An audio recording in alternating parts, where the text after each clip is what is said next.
I'm Lisa from ProWritingAid, and one of my favorite things about my job generally is when I get to bring in experts to share their knowledge and their understanding with the ProWritingAid community. And I'm sure loads of you have joined us before, but if this is the first time, just make sure that you sign up for the ProWritingAid newsletter or check our blog regularly, because that's where we announce all of our events. Usually we do 1 or 2 a month, but since everybody's going to be staying at home a lot more over the next few weeks, we decided that the best way that we could help during this crisis is to help you make the best of your time at home. So as such, we reached out to a whole range of our partners and asked if they would come and share their ideas and their expertise. And to our amazement, loads of them said yes. So over the next 6 weeks, we've got sessions scheduled with experts on book marketing and story editing and how to get the best out of your professional editor and tons of other really interesting topics. Today, I'm happy to welcome Alexa Bigwarfe. She is a best-selling author, a wife, a mother, a podcaster. You may have come across her website, the Write.Publish.Sell. There she provides author coaching and publishing and book launch support and a bunch of other really interesting author services. And I first came across her because she is the brains behind the hugely popular Women in Publishing Summit. And before I hand over to Alexa, I just wanted to tell you a bit about her book so you know where her experience lies and where she's coming from today. So Alexa wrote her first book, Sunshine After the Storm, after her daughter passed away at just 2 days old. And Alexa turned to writing as a way of healing. And in doing so, she learned a lot about dealing with big emotions through writing. And I think at this moment, with the world being as it is, we're all feeling some pretty big emotions. So I think there's probably a lot we can learn.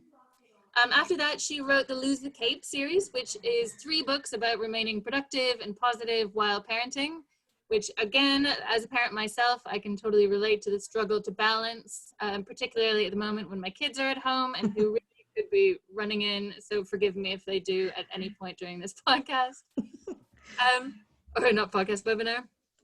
And most recently, she published a book called Ditch the Fear and Just Write It, which is a no excuses power plan to write your first book.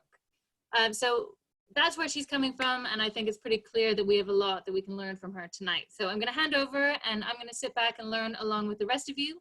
But I'll be back in about 30 minutes, and I'll run a Q&A. So if you look at the bottom of your screen, you should see the Q&A button there. If you add your questions as we go along, we'll try and, if they're simple, we'll just try and reply as quickly as possible. And then for the bigger questions, we'll try and get to them at the end. Okay, so Alexa, I'm going to pass over to you and I'm going to disappear. All right. Thank you so much. First of all, I appreciate the opportunity to come and talk about this topic. It's something that's I'm very passionate about. I'm a little bit nervous. This is the first time I've collided my 2 worlds. So I do a lot of talking about grief and healing and writing to heal with the grieving community. And I do a lot of writing and publishing and book launching tactics and marketing tactics and all of that things, usually with the general writing population. But this is the first time that I've taken both of those worlds and plunged them together. But I will tell you that with what we have going on right now, it's a really interesting time where I am actually seeing how my skills from this world are helping me survive right now. I do have some slides. I want everybody to know, I'm going to share my screen, and I do want everybody to know that we will send out a copy of these slides. So if the writing is too small, I don't know what's going to happen if I go into present mode here. So just bear with me a second, and we're going to see what's going to happen. All right. Lisa, can you let me know if I go into, is that good? Does it show up well? I can minimize. Okay, great.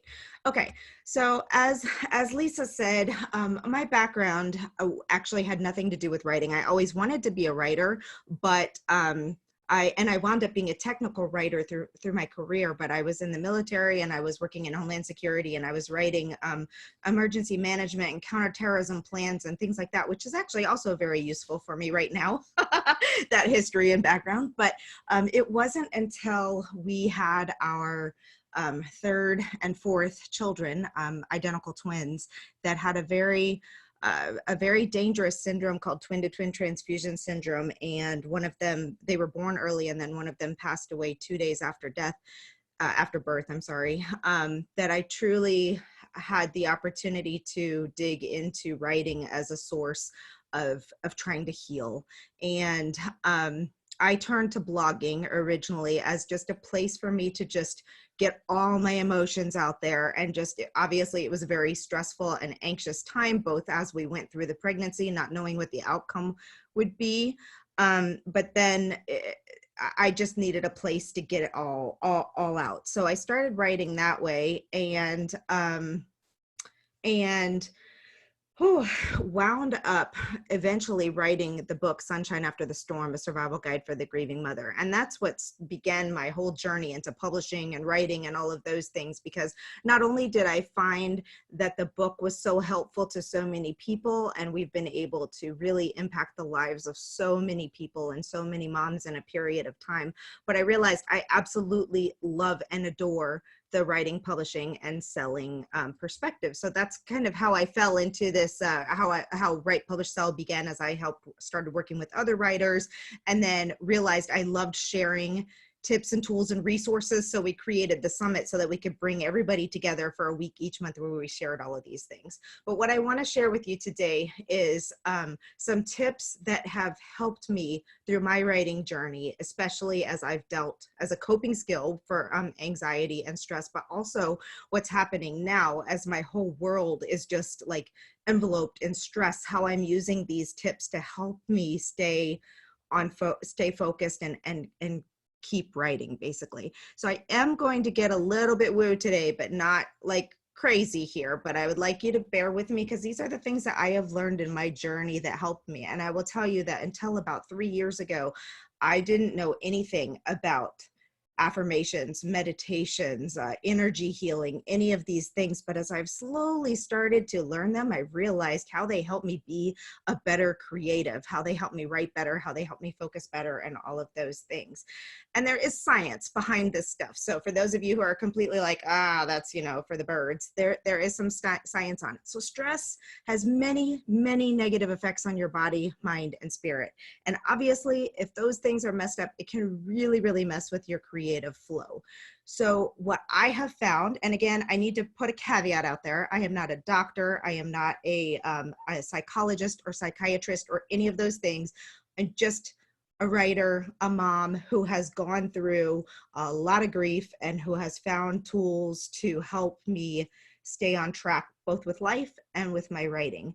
So these are my experiences and the things that I suggest have worked for me, and some others that I've worked with, but keep everything that I say as relative to what may or may not work for you. Okay. What I have found in myself and in almost every other grieving person I have ever worked with, or person that's dealing with a lot of anxiety and stress, is that the first thing to go is your mental capacity.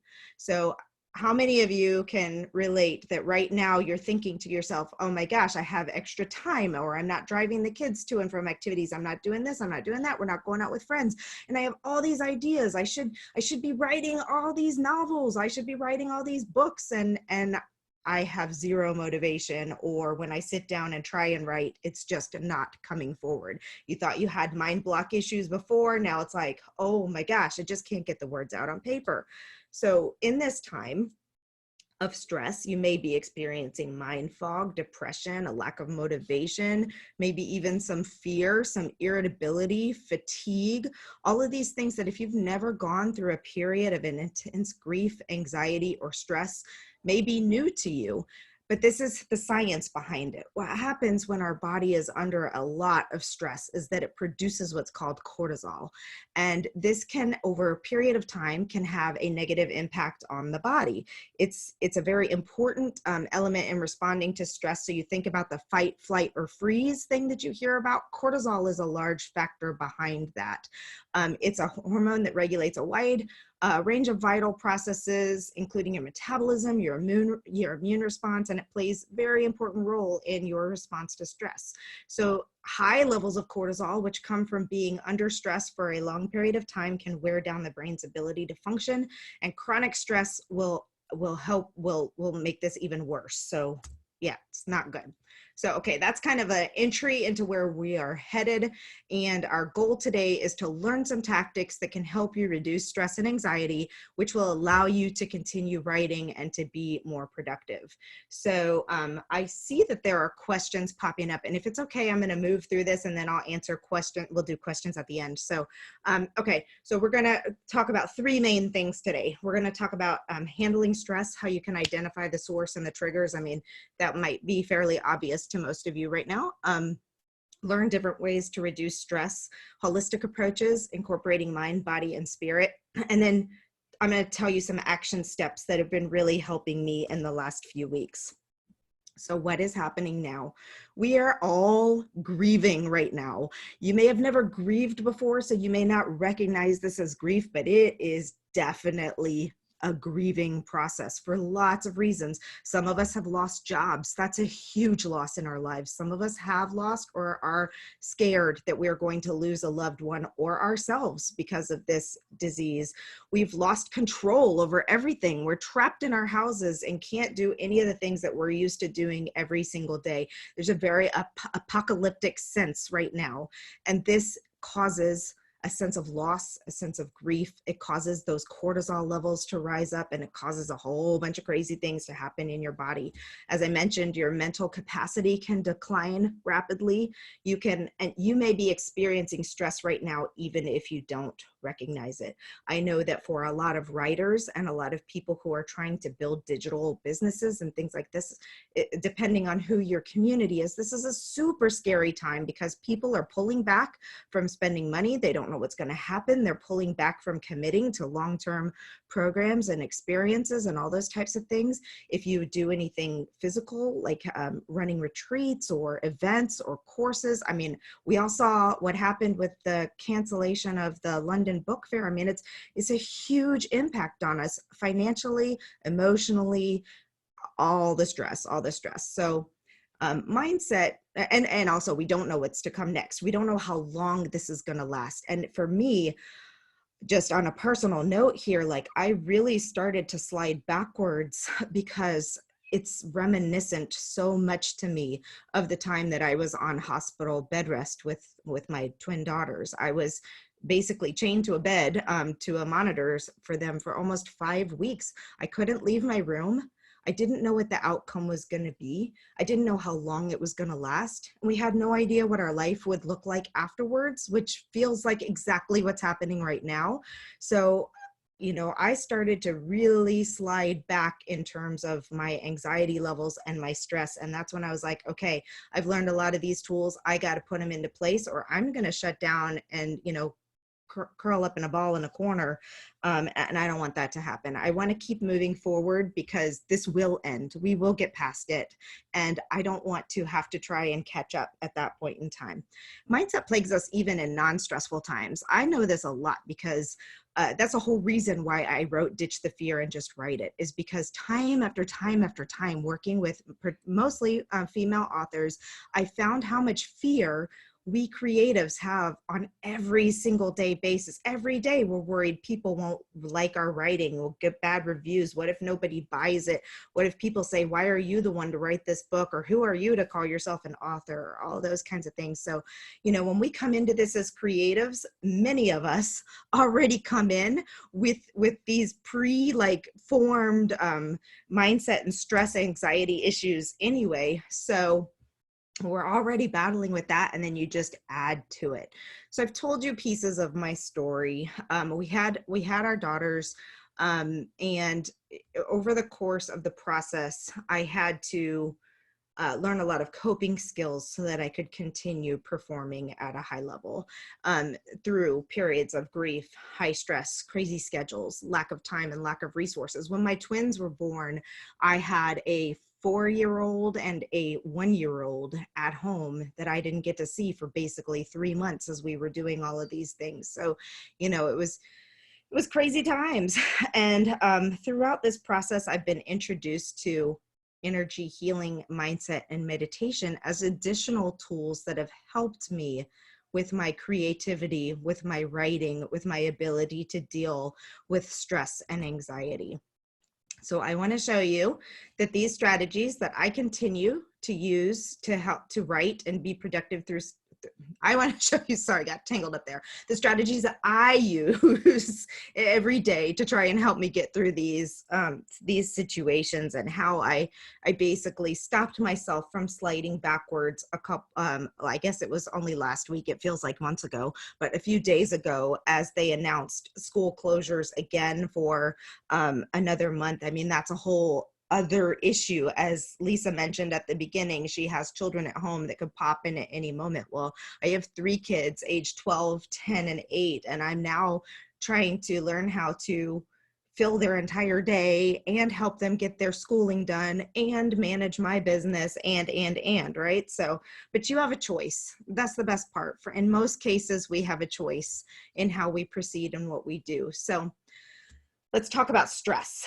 Let's talk about stress. Holy smokes. In addition to just the stress of what's happening around us, there is so much noise right now. So much noise. Every person I have ever signed up on an email list for, every business I've ever, been connected to, every people I haven't never even heard of, like just constantly now, the emails, the stuff, everything, everywhere. Everybody's online, everybody's sharing stuff, which is great in many ways, but it's also, it just adds to the, like, every day I'm receiving 7 more things of, you should be doing this and how you can do this, and here's a free course to do that, and we're going to give you this. And that just, if you're already feeling super stressed and having a hard time, like even like writing a paragraph one day, and you're seeing all these other people put out all this extra stuff, it just adds to that feeling of, oh my gosh, one more thing I'm not doing. But then you add in just the other noise of just all the people being online all the time and desperately looking for ways to connect and to share. You have all the political news, you have all the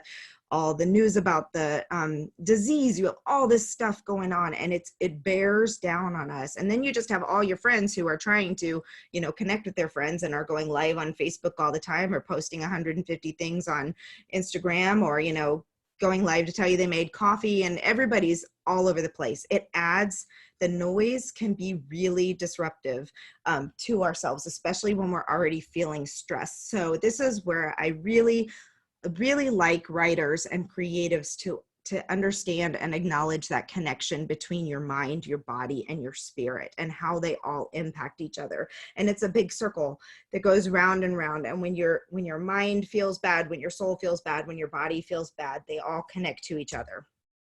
Okay, so stress, we already talked a little bit about the cortisol impact, but high levels of stress and anxiety can result in binge watching Netflix all day instead of being productive, instead of saying, I have this book that I want to write that I've always wanted to write. I'm thinking, oh, but there's a new series that they just released early, and I would rather do that today. And that's okay for a little bit. I'm not going to tell you to not do that. I do that sometimes too. I took Monday and I did nothing but prepare food for my kids, help them get on their online classes, and watch shows that I wanted to watch. And I needed that. Sometimes you need a break and can't be thinking of all the other things. But again, that cortisol can cause brain fog, weight gain, fatigue, depression, panic attacks, all of these things that just, make it harder. So I want to show you some of the things that we can do to get us from the place where Sheldon is right there to our little friend from a show I actually detest, but my children seem to love, the whatever starfish on SpongeBob there. Some easy tips, and you don't have to turn yourself into a yoga guru or whatever, but you can just do some simple things to help you reduce the stress, to calm your body down, to calm down your brain, and to reduce that brain fog. Just small, simple changes like breathing, adding in things to your routine to calm you down. Meditation to start. Meditation is one I'll talk a little bit more about, because people get really wrapped up about, oh my gosh, I can't calm down my brain. How am I going to be able to meditate? Doing things like yoga, exercising, taking walks. I think most people are still, even in places that are like locked down, I see that they're still able to go outside for a walk, as long as you're not, getting in with people. I would be losing my mind if it weren't for my morning walk right now. saying affirmations and doing other activities that can help you just calm down your nervous system and your mind. So this is my holistic approach, you know, recognizing that your mind, your body, and your spirit, they impact each other, and it will impact your creativity by my experience. Simple things like drinking more water. I think you'd be amazed if you knew how much dehydration can cause all of those other things as well. The brain fog, the joint pain, the fatigue, gaining weight, not sleeping well. You are what you eat and you drink. So if there's any way during this time of extreme stress that you can drink as much water as possible, eat as cleanly as you can. I know it's really hard right now.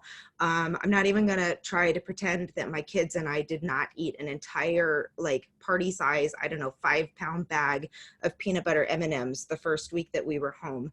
But I realized that that's probably not gonna be good for me. So I'm trying to, when we can eat as healthy as possible, doing that. And then of course, incorporate your daily activities to strengthen those areas. And I'm gonna get to some actual writing tips in a second. So don't worry, we're not just gonna talk about mindset and breathing. But I would encourage you, if you're looking for some tools on some mindset and affirmations and how you as a writer can incorporate daily affirmations, which help you build up this this positivity in your brain and in your actions, I encourage you to check out Ditch the Fear and just write it. And that's a freebie, a free download of the PDF of the book, and it has some exercises in there to help you figure out what an affirmation is and how you write one that helps you build yourself up as a writer. Some other things that you can do that are in relation to the mind and body and spirit is exploring other energy healing things. So you can explore like essential oils, crystals, sound baths. These were all completely foreign to me 3 years ago, and I'm still new and dabbling. But the coolest thing that I have found is that you can actually raise the way you feel. You can raise your vibrations through music and musical instruments and different things like that. So in the morning, if we're feeling sluggish for some reason, every morning I have started playing Jitterbug by Wham. Show my age there. I don't know if anybody remembers that song by Wham. It's so peppy. Wake me up before you go, because I'm not planning on going, you know, I don't remember all the words, but anyway, I do, but I'm not going to sing. It just like, it completely changes my mood when I get up and start dancing and moving. So you can literally change your mood through music, and then get a little woo in your life. Incorporate meditation. So here's my tip on meditation. I can't remember if I have another slide on this later or not, but meditation can start with something as simple as a breath. Just taking a deep breath. I do a 4 count in, hold for 4 count, and 4 count release, just breathing exercise. And it makes you breathe deeply. It makes you hold that breath and makes you then release it and really focus on your breathing. And it's amazing how much, taking a really deep breath in and holding it can make such a big difference in your brain power. Because a lot of times, especially when we're stressed out, when we're anxious, we breathe more shallowly. We're not taking in the air, and our brain is literally getting oxygen deprived. Okay. So breathe, just breathe. Don't worry about trying to, you know, be the guru and find complete emptiness in your brain, because that's almost impossible for most of us. But there are guided meditations out there. There are apps like Headspace and guided meditation music apps, and those kinds of things that I find to be very calming. Okay. So that's I guess the mind and spirit and body, walking, doing some exercise, doing those things to like help you just first open up your body, get some good stuff happening with your body. Every day when I go on my walk, I come back with a million ideas on stories I want to write and things like that. So it really, for me, getting out in nature, getting out fresh air and walking makes such a big difference. Okay. So first, with writing tips, the first thing I want you to do is to adjust yourself to the current norms. there's no way that I could run my business like I was a month ago at this point in time. There's no way I could do the work, even if I had the time, even if my children were taking care of themselves mentally, emotionally, all these things. I just can't work the same that I worked a month ago. And everybody needs to recognize that if your situation has changed and things are different in your day-to-day life, then you need to adjust to that. And trying to just press forward like nothing has changed can make it harder for you to, can make your life more stressful, actually. Embrace it, create achievable goals. This is what I have been finding really helpful for me lately. Change it up, just do things differently, change your environment and routine. On the other hand, if you're somebody who maybe isn't implementing a routine right now, set in place a routine, because having that routine of each morning I get up, creating the normalcy, I get up, I make my coffee, or I go for a walk, I drink my coffee, I brainstorm my ideas for the day, or I do a writing sprint for 30 minutes or whatever, and then, you know, create a routine that is manageable for you. You can add things to your environment. You can add essential oils or smells or music that sets a mood for your writing. One thing I've been really doing lately is I am heavily impacted by music. I love music. It really takes me back to other places or other feelings and all that stuff. So when I'm working on a particular type of book, like right now, I've decided that with this extra time, that I'm not doing so much client work or going out or doing live events or workshops or those types of things. I'm going to write a romance. I'm going to give it a shot. I've always wanted to try this. I'm going to go for it. So I've been creating a playlist that I can listen to, you know, either songs of the brokenhearted or songs of the I'm going to get up and do this again, or I find love or whatever. And just listening to those songs like help me put together the script in my head of what this book is going to look like. And it evokes the emotions in me that as I'm sitting there writing, I feel this storyline, this mood. Doesn't work for everybody. Some people can't stand listening to music. So again, do what works for you. But this last bullet, to me, hands down, is what is keeping me moving forward every single day. Having a community, having accountability partners, attending training and courses, and continuing to do events and challenges that are continuing to push me forward in some way or another.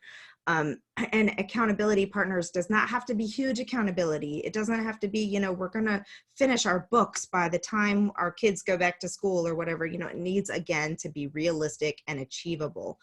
I love writing sprints. Now, it doesn't matter what genre you're writing, you can sit down and you can do sprints. And if you're having if the stress is causing you and anxiety is causing you a real difficulty in concentration, do them for short periods of time. You can do a 10-minute writing sprint if that's what you need, but join communities or groups or writing clubs. A lot of writing clubs are moving online. There's a lot of stuff. Lisa just announced at the beginning that they're going to do a write-in tomorrow. Awesome. What a great way to get together with a bunch of other people who get it and spend some time together. I already mentioned the realistic and achievable goals. Try something new. This is really fun. Like I said, I'm a nonfiction writer. Every book I have published so far has been a solid nonfiction, either self-help, how-to, or, you know, something along those lines. And now I want to put I have been dreaming of writing fiction books for a long time, and I'm gonna just sit down and do it. And you can writing is an exercise. So this is important. You don't want to lose the muscles that you've created. So you can work on your craft now. You can try a new style. You can try blogging or gratitude journaling or daily prompts, or go take a picture of stuff in your neighborhood and come home and write a story about it. You know, do something different, but keep writing, even if it's small things with very small, you know, achievable goals. What we don't want to do is add stress to our lives, right? We're trying to de-stress. And then partner up with somebody. I'm really excited. My best friend is not a writer at all, but a couple years ago, she helped me transcribe some of the presentations for the Women in Publishing Summit. And she did one that was by a woman who writes noir novels. And at the end of it, she was like, oh my gosh, I totally have all these great ideas after listening through this. And we started like brainstorming some ideas and thinking about how much fun it would be to co-write a book about poor Raoul, who's just a jerk and he's gonna die. And but we got busy in our lives and we didn't have the opportunity to do anything about it. So I wrote to her, I sent her a message the other day. She lives in France, so we communicate via WhatsApp. I sent her a message and I was like, all right, are we ready to kill Raoul? We ready to get this going? Let's do it. So now we are putting that story to paper, and it's fun because it's something else that she and I can do together. And it's encouraging and just it's fun and it's different, and who knows what will happen with Raoul, but it's something. Okay, do something productive every day. Do something every day that is productive. Just produce something. It doesn't have to be huge, and by that I mean like it can be that you decided you're going to post 3 blog posts. You can decide that you're going to work on building your relationships and finding other authors in your genre and networking and researching your, better keywords or comp titles, growing your author platform, creating content, preparing for the future greatness that awaits us at the end of this. And if you can, just do something that makes you happy, that is productive. Maybe, I know if you're like me, you've like racked up. I know that this is happening because I see all of a sudden all these people registering in the courses for mine that they purchased a long time ago. All of a sudden, like I see them active in the courses. So people are going back and taking the time now to learn the things that they wanted to learn.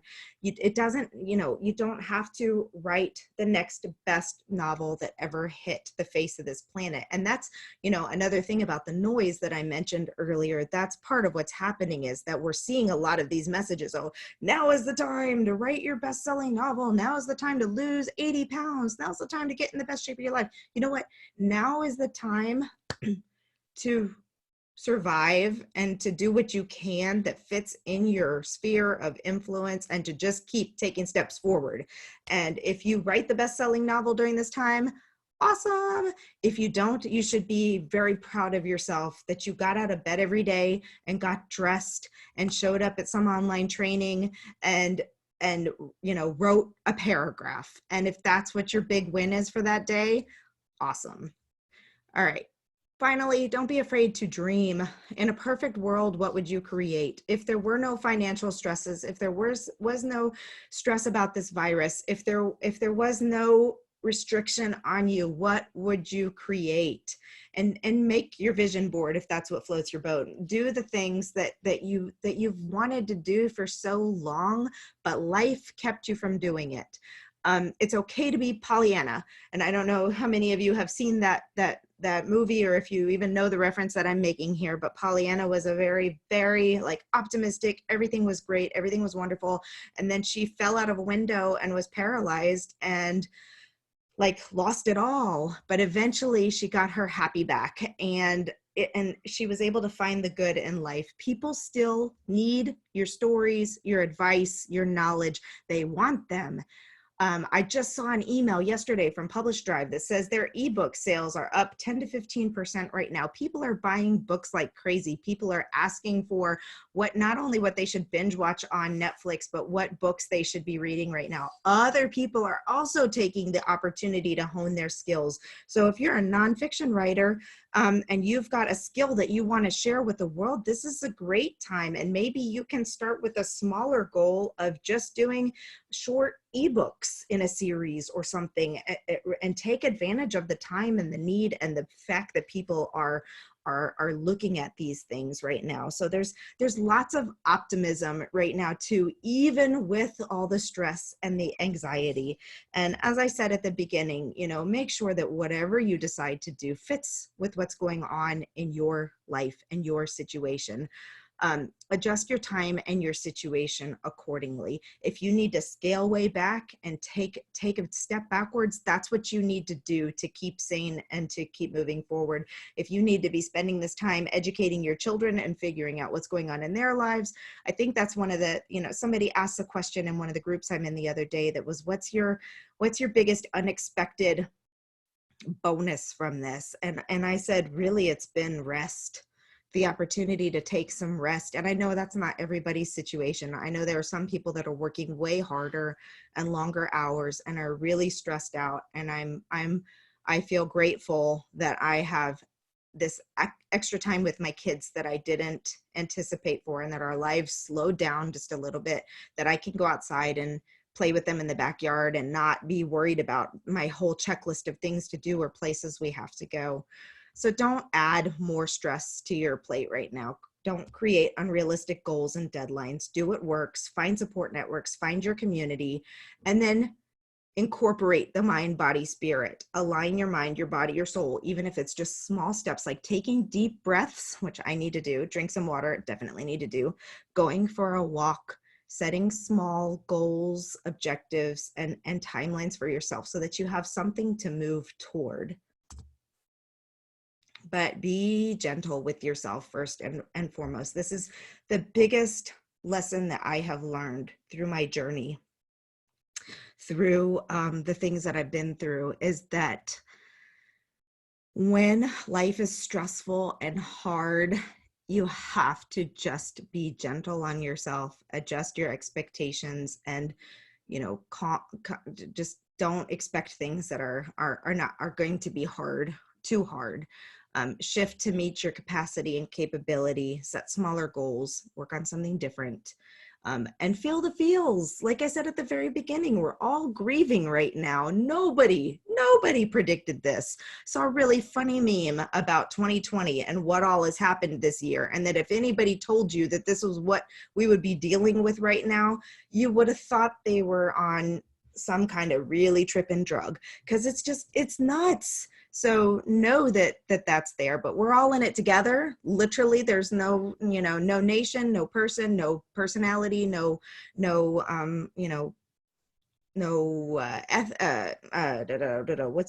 class. Like, we're all facing the same thing right now. So when I found myself slipping back into feeling the anxiety, the connection, the slipping back to where I felt like I'd been in the hospital, I had two choices. I could either fall back into the grief, let myself slide, really, really just stop everything, shut everything down. Because one thing I didn't tell you, that in March, I was launching my big program, the big program that sets me up for the rest of the year, both financially, with my work, with everything.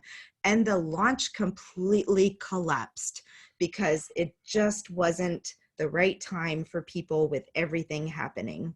So I could have crawled into a hole and said, I'm done. I failed. What are we going to do? Woe is me.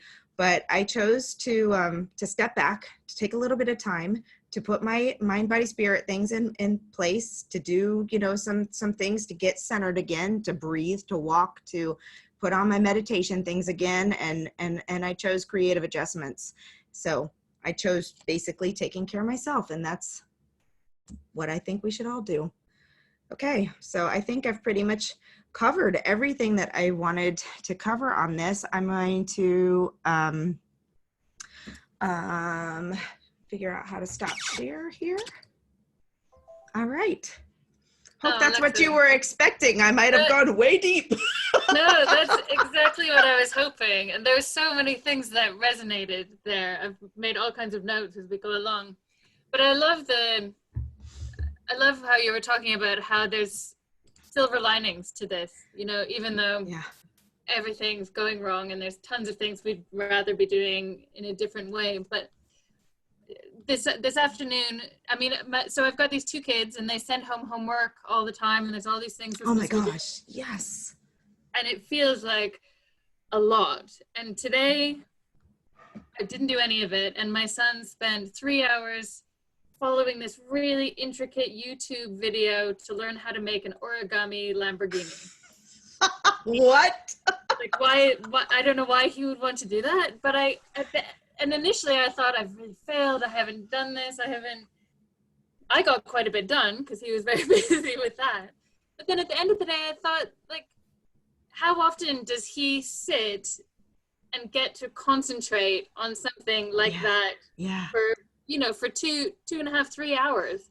I mean, he never does that. He's at school where it's classes, classes, classes. And on the weekends, we're always like, let's go for walks. Let's do wholesome activities. Let's have play dates, all of that. There's no time in his life when he just gets to sit down for 3 hours and intricately fold a bit of paper. I mean, that's kind of a magical thing that he can do. It is really crazy, like just on the subject of children right now, like I'm seeing my kids play together in a way they haven't played, because they're only allowed to play with each other. Like, we are maybe a little strict on it, but my husband and I both have pre-existing conditions, and we made a pact that we would rather be the crazy people in the neighborhood that people laugh at us later on and be like, remember when they wouldn't let their kids play with any of the neighbors, than be dead. So Yeah. laugh away.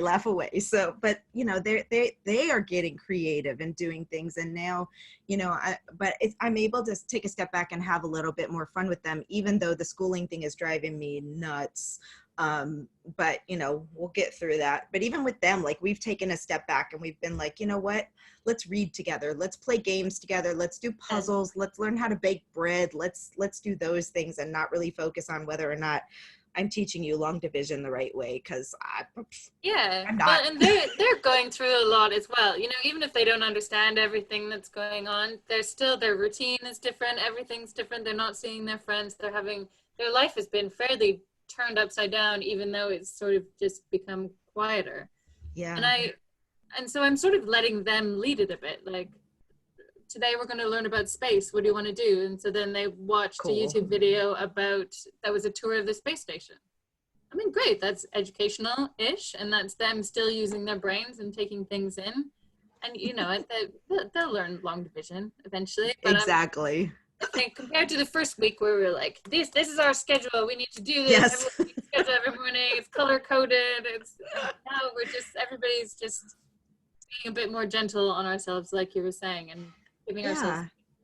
And that's part of the adjustment to the schedule. Somebody asked what brain fog is. The way I describe brain fog is complete, like, my brain just feels like sludge. And the description that I think of is like when you see a horror movie and something bad's about to happen and you're stuck, and the person's stuck and they can't move forward. Like, that's the way it kind of feels in my brain. Like, no matter what I try to do.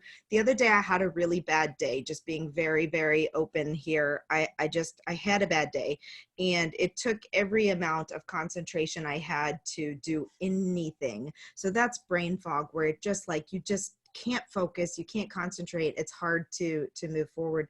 But part of that adjustment is when you look at your schedule and you think to yourself, my husband and I created a schedule. He's also working from home. So we said, okay, the mornings I'll take care of the kids, help them with their schoolwork, and then I'll start working at noon, and you can be responsible for the kids. Well, I found that didn't work for me at all, because by noon I was tired. I never thought of myself as a morning person, but apparently that's when my creativity is at its best. So by noon, 1 o'clock, I was just like, haven't done anything so far this day. I'll figure it out tomorrow. So we've had to adjust the schedule that way too. And a friend of mine today, another entrepreneur in the space today, set up a co-working time at 6:30 this morning. And she was like, you know what, I'm just going to open my Zoom room.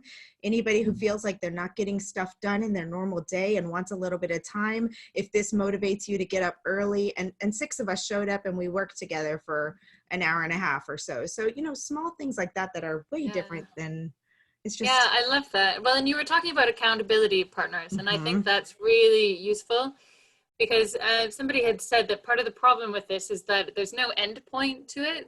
Yes. I can't remember who it was. Someone was saying that they had, oh, forgive me.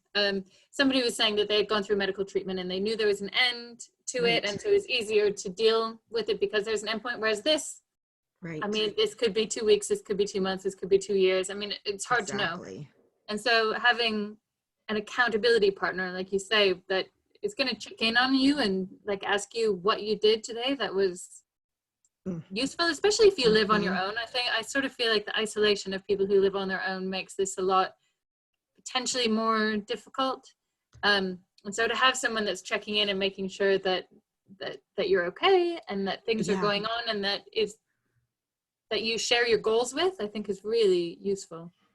I agree. And on that, 2 points on that. If you know somebody who has gone through a very significant thing in their life in the last year or two, it's really hard to be all by yourself and to be away from friends and family, when at a time when you need people to lift you up. So check in on them and on that. And I would say, as somebody who works with grievers and people who go through anxiety and stress and things like that, do not be afraid to tell someone that you feel that way too, because it's, it don't sit in stress, anxiety, depression, sadness by yourself. I mean, even if it's a Zoom call, you can still connect with people, but it's hard for some people to be alone. This is like the craziest scenario because it's hard for extroverts and introverts. Like I don't leave my house a lot if I don't have to, just because I like to do what I do here.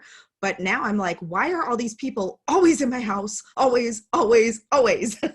Whereas my sister, who's the complete opposite, she's the extrovert. She's like, I gotta get out of my house. I gotta get. So it's like, it's just a nightmare for everyone. Yeah, yeah. Okay, so someone has asked, how do we organize our ideas when your ideas are sort of all over the place? Oh, I have a great answer for that. And that is just to free flow write, or free, however you want to call it, free write. Just sit down without any expectations of what's to come from it, and just sit down and just everything that comes, kind of like mind mapping. Just do your own idea mind mapping. I've been doing a lot of that lately, actually, just sitting down and getting it out of my head.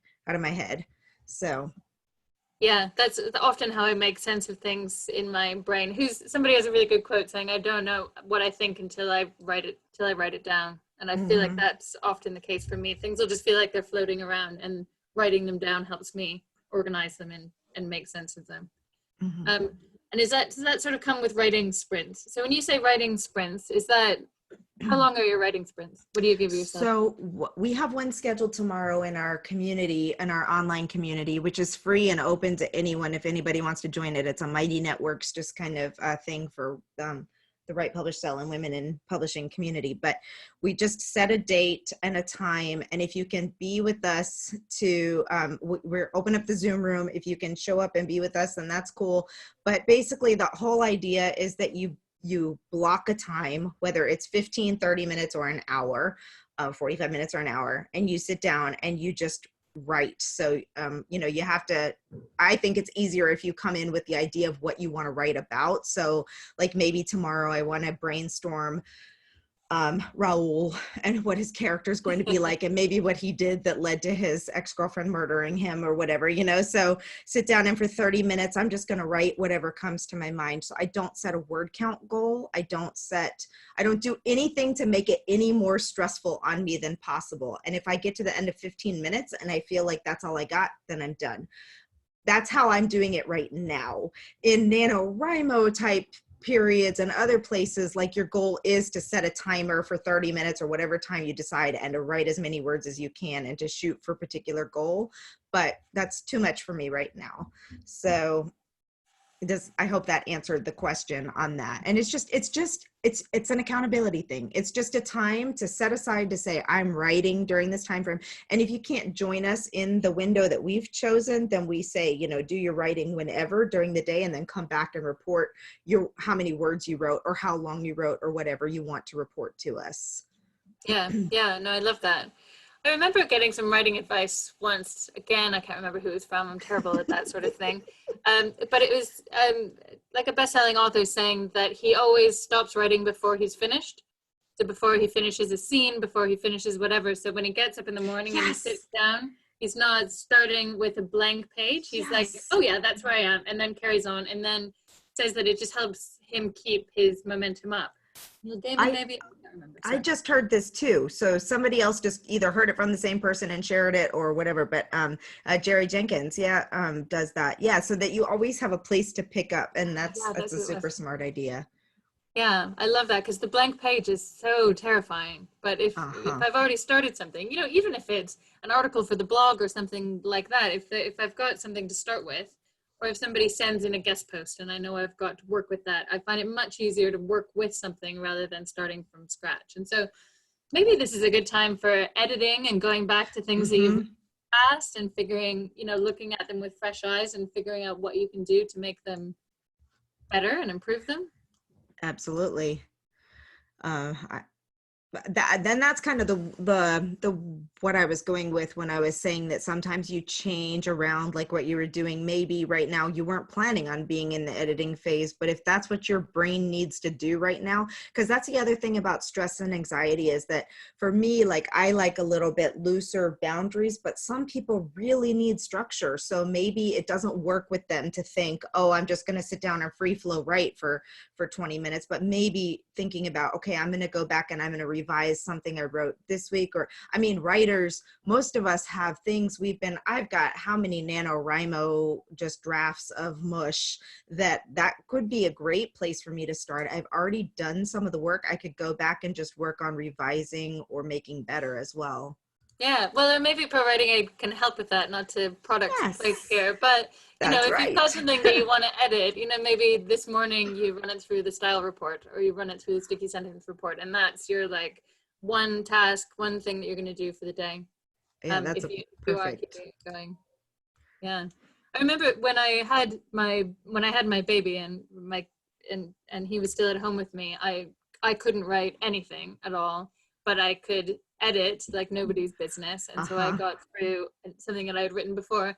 And the other thing that I found really useful was listening to audiobooks about writing and listening to books that were similar in terms of tone and cadence as how I write, Uh-huh. and that just sort of seemed to get my brain going a bit more. So and those are sort of more gentle things to do that you're still using your brain, you're still thinking about craft, you're still learning as you go along. But maybe if that's all you can do one day is listen to an audiobook of Stephen King's Right. instruction on writing, or you Right. know, something like that, then I think that's fine too. One of the exercises that I give to people who want to use writing as a tool to heal and are feeling like this massive, just like overwhelm is exactly that, starting with super simple prompts. And if you're really struggling with your mindset and with your just overwhelm at the situation, like one of the most amazing things to do is to write about a time when you felt happy or when you didn't feel stressed. And that could be your tool for the day, is just, you know, sit down with a writing prompt like, I felt happy when, I felt relaxed when, you know, something simple like that. What you said just reminded me of that. Like sometimes just a simple little prompt that kind of reframes your mindset to put you back in a place where you didn't feel stressed, where you didn't feel anxiety, where you felt really happy, where all those things were going.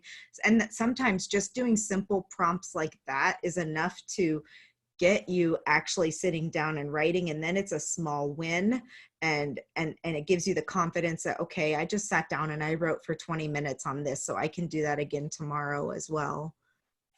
Yeah, because once you've done it, and once I mean, it's habit. It's like anything else. And Mm-hmm. then when you're creating your new routine, you know, find that moment, put it in there. I don't know if it's the same in the States, but here in the UK, every kid in the nation is doing what's called PE with Joe, which is like a live Oh, YouTube thing. fun.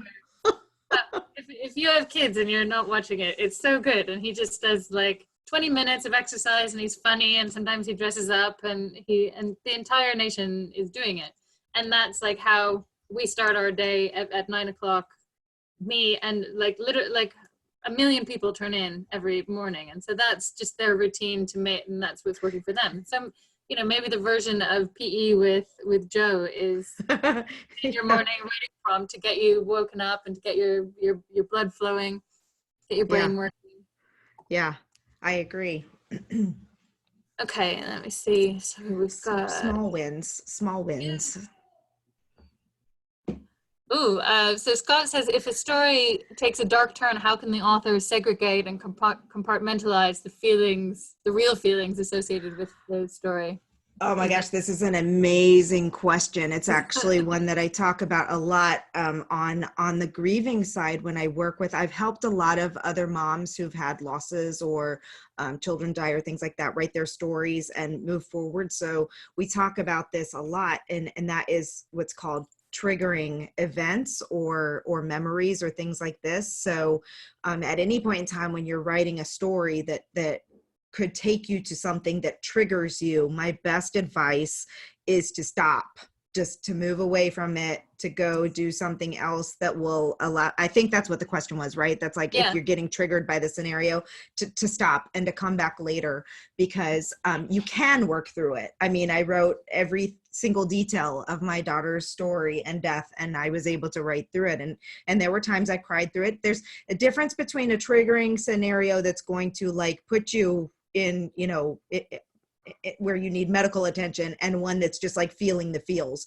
So you have to kind of gauge where you are at in the process. If it's making you sad, if it's making you a little bit anxious, but it's not, and you can keep pushing through, then push through it. But if you're feeling like, if you feel yourself sliding fast, get out.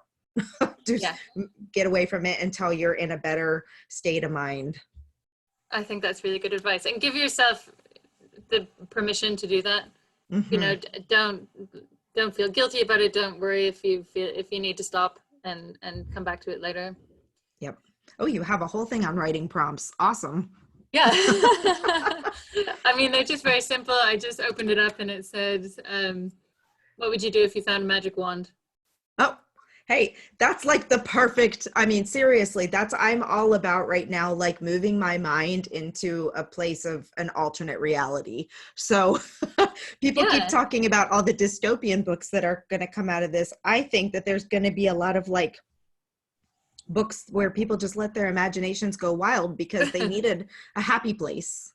Yeah, outdoor adventure books. Yes. Okay, so Mara says, have you found a difference in your writing while in the trenches of your emotions and experiences versus when you look back at them and when you're writing, when you're not in the middle of a highly stressful period? Oh my gosh, that's an amazing question. So it's really interesting. The farther you get in distance, the easier it is, obviously, to write about some of these things, but you lose the raw emotion. So while I just gave you the advice not to write about things that trigger you, I also think that as much as you can write while you remember it, I'm so grateful that I have my journals from that time frame, because as time goes on, the pain has lessened, the triggers have lessened, I've healed a lot, you know, so I don't necessarily remember how I felt. Now, granted, if I go back and I try and write the story again, I will be sad every year when we do our campaign for our fundraisers, for our nonprofits that we support around this topic. You know, it gets very emotional, but it's not the same as the raw, just like, I might die, I might not survive this, you know, kind of feelings that you feel in the moment. But I have some journal entries and some posts that I made, and, you know, from that time frame where I read them and I'm like, oh, wow. So, you know, And I'm is that glad the I have difference those. between writing for yourself and writing for someone else? Like, do you do a lot of writing that you don't think you'll ever really show anyone else? So possibly, yeah, because I don't imagine that I would ever share, especially the anger. I had a lot of anger. I felt like completely disappointed in our medical system and my doctors, but also disappointed in some of my friends and family and the way and their response and things like that. So no, I don't think I'll ever share all of those posts, which is another thing I teach people is be very careful where you write your raw content, because you may regret putting it out there for the whole world one day. Yeah, but if you were writing just for catharsis and just to help make sense of things and write for Exactly. yourself, I think that's Every equally emotion. as valuable a process. Different outcome, but yeah. Yes, absolutely. Maria wants to know if daydreaming about events in her book is still considered productive, because she's working on it in her brain, but she's still not writing. I think so. So when I go on my walks now, I start listening to music that kind of inspires the feeling of what I want to happen in this little romance book that I'm crafting up.